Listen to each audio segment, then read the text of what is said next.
Some references are so powerful, they don't need an explanation. A single name, phrase, or image can unlock entire worlds of meaning. This is the magic of allusion, a literary device where an author hints at something without explicitly stating it. It's like a secret handshake between the writer and the reader, relying on shared knowledge. But what exactly is allusion and why do writers use it? An allusion is a brief reference to a person, place, event, or work of art that carries cultural, historical, or symbolic significance. For instance, if someone says, I'm not Cinderella, I don't need a prince to save me, they are alluding to the classic fairy tale. The reference instantly evokes ideas of independence, transformation, rejecting outdated expectations, all in just a few words. Writers love allusions because they allow them to say more with less. Instead of crafting long descriptions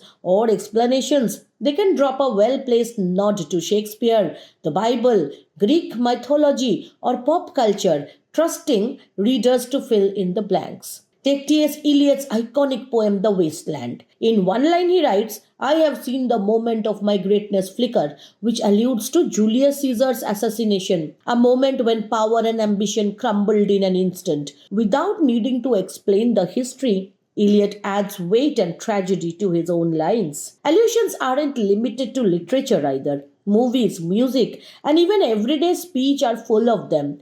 Remember Taylor Swift's song Love Story when she sings, Romeo, take me somewhere we can be alone? She is alluding to Shakespeare's tragic lovers Romeo and Juliet, turning their doomed romance into a modern day fairy tale. Even casual conversations are peppered with allusions. If someone calls a situation a real David and Goliath moment, they are referencing the biblical underdog story without needing to explain it. So, why does allusion matter? Because it connects us to our shared history. By drawing on familiar references, allusions create a sense of community between the writer and the reader. Of course, allusions only work if the audience gets the reference. If you have never heard of Shakespeare or Greek myths, some allusions might fly over your head. The next time you come across a subtle reference in a book, movie, or song, pause for a moment, ask yourself, what is being hinted at here? Because sometimes the smallest nod to something greater can carry the biggest impact. And that's the beauty of allusion. It's not just about what is said, it's about